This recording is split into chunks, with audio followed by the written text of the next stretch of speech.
everybody, I'm Matthew. And I'm Gabriella. And thanks for watching my YouTube channel, Giddy Up Bike Adventures. Today we're going to talk about our favorite and least favorite parts of the Trans-America Trail. And we did this in the first round of the pandemic, and the purpose of it was to try to get our dogs to shut up. Shh. Anyways, we did the trip in the first year of the pandemic, 2020. Yes. And we did the western portion of it. And these are our least favorite and most favorite. So, Gabriella, what is your first favorite part? My first favorite part to mention would be the Colorado passes. We did do the California, Cinnamon, and Corkscrew passes. And they were just beautiful, like the views, what you could see there. The roads weren't too hard, even with our fully loaded bikes. So we could actually appreciate the views, and while there were people, it wasn't too busy. So that also was really good, that you didn't feel too stranded, but you have your way to go, and then it was enjoyable. Yeah, that was also the first thing that came to mind when I think of the highlight of the trip.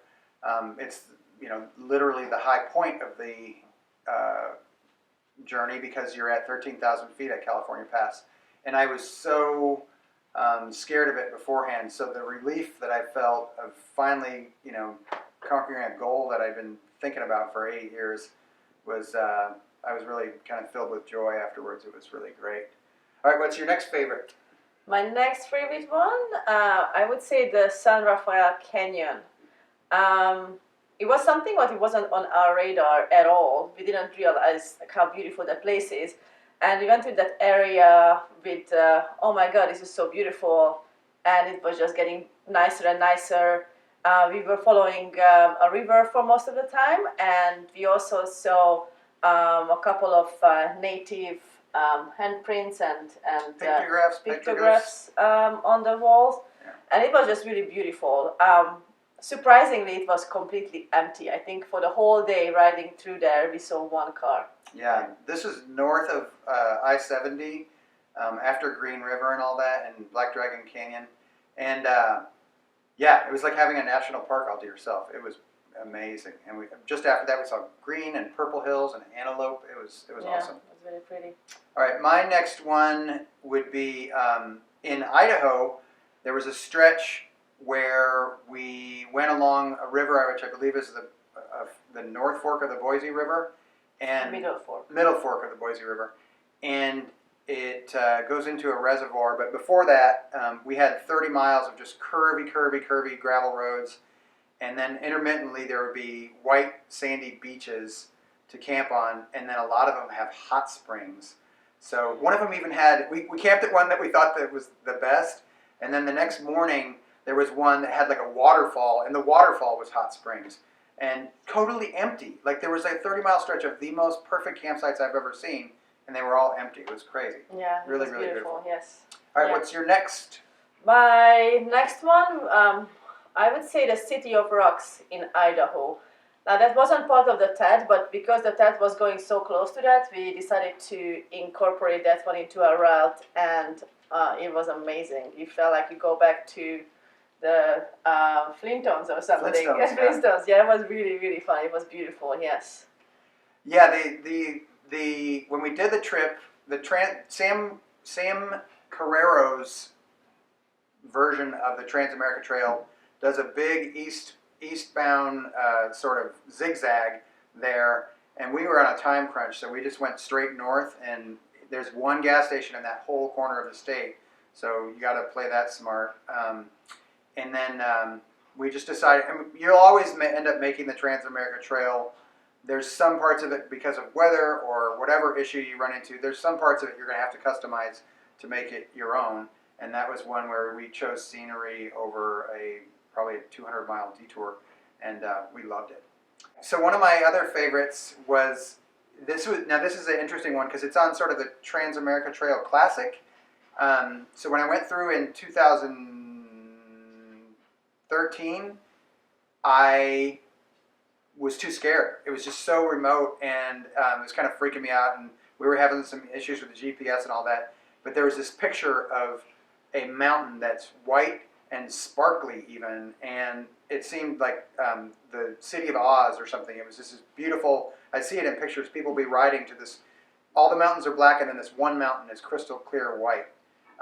Just beautiful. And with Gabriella navigating and sort of coaxing me along and telling me, kind of reassuring me, it was great. It was one of those things that I was afraid of, and I was afraid of getting lost or just, the roads not connecting or getting almost there and then having a fence blocking you or something. But it was really a highlight. And it's actually, when I was thinking of one of the worst parts, it was also one of my worst because that morning I was freaked out. So it was, and so much of the trip would be something that I would think would be the worst thing, and then when you actually did it, you'd feel relief. What's your first worst? My first worst will be the Marshall Pass. That was on the first day when we did start our journey from Colorado, and man, that pass is full of baby heads, lots of climbing, not really a good maintained roads. I think it's part of an OHV area, and because of that there's a lot of side-by-sides and ATVs coming, and yeah, baby heads are not my favorite one. And having this on the first day, right away, and all these people going around pushing you, or I think they pushing you, that was really, really bad. Yeah, I did not like it at all. Yeah, that was a challenging section for sure. And one of the first thing that pops into my mind when I think worst parts of the TAT, you meet a lot of nice people along the way. There were certainly people that helped us on both my trips on the TAT, but we did have one person who was a little bit odd, and in my book I call him the Red Devil. And we had stopped in a town called Pine, Idaho to get some gas, and this gentleman was super crazy sunburned. He was the color of a red brick, super, super dark. And he was Caucasian, but he had just been super sunburned. And even one of his buddies came by and said something like, "Dang, Daryl, you need to put some sunscreen on." But we were filling up, we had filled up the bikes, and we were just eating a snack. And he goes over to the gas pump, and he was just smiling at us the whole time, really creepily. But then the worst thing was, we let him leave, and 10 minutes after he left, we finally got on the road, and he was still kind of driving really slow. Everywhere we were, he would show up. So we pulled off into a KOA campground or something and gave him a little more time to get ahead. And he kept showing up. So we didn't know if he was following us, but he was, and when we saw him the first time at the gas station, he was smiling at us, really weird. Yeah. He would stare way too long. And we figured he's a local, so he knows all these roads. And he had a four-wheel drive truck. And anyways, when we went to turn off of pavement to get on the Trans-America Trail again, he was there at that intersection smoking a cigarette. I'm like, if you're a local, why wouldn't you just go ahead and go fishing or run your errand and go home?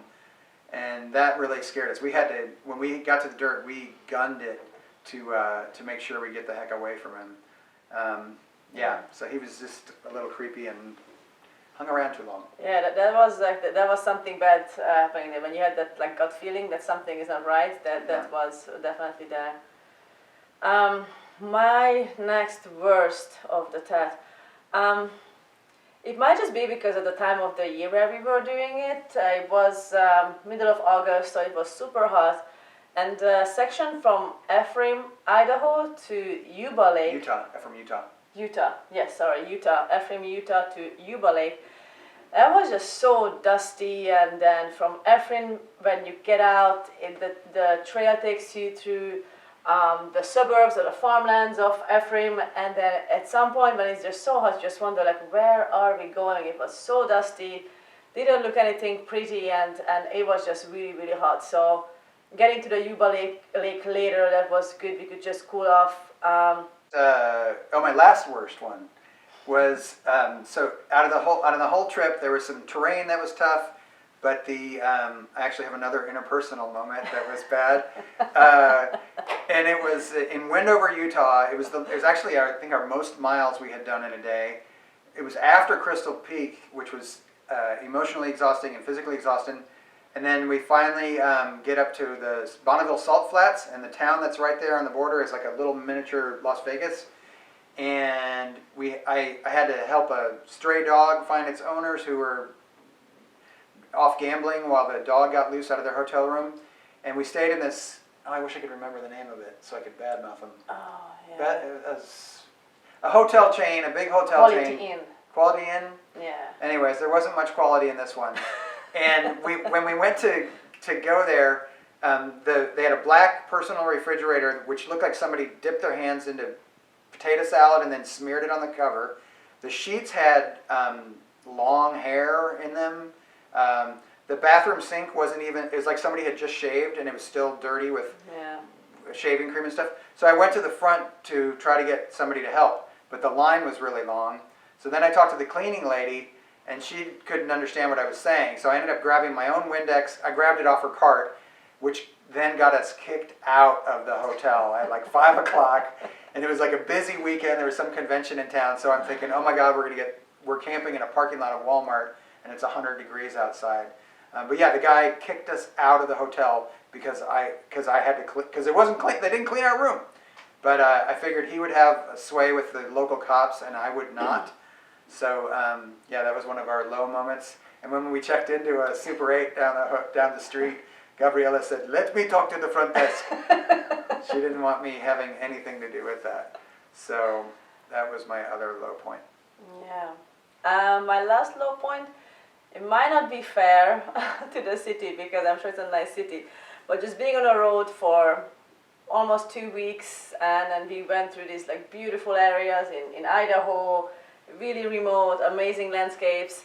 And then when that was kind of behind us, or like just to get it behind us, we actually had to go down to Boise. And from the Boise River, what Maddie just described how beautiful it was with the white sandy beaches and hot springs, you end up going to this like big, huge city, Boise. It was just not feeling good at all. It was really not something what I liked. So yeah, that's what I would say my last worst bit was, going to a big city after all of these nice areas.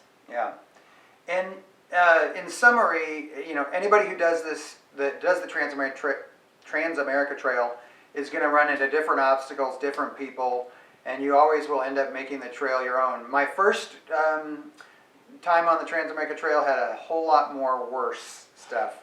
I was basically having a panic attack for 6 weeks. It was a rough journey, and we had tornadoes and all kinds of things chasing us. But anyways, you end up making the trail your own, and then a lot of it's type 2 fun. So it's not funny. Wasn't fun while we got kicked out of the hotel, but it's funny to talk about it now. It's a good story now. Yeah, but anyways, you'll end up making the trail your own. And if you have any questions, you can put them in the comments section, or tell us your favorite part of the Trans-America Trail. Or any bad stories or any funny stories what you had on this trail. All right, so thanks for watching, and be sure to like and subscribe. I'm trying to build my audience a little bit, and I just passed over 400 viewers, or 400 subscribers, so I'm happy about that. And I think if I can get past 1,000, then I'll quit asking you guys to like and subscribe. So anyways, thanks again for watching. Thank you.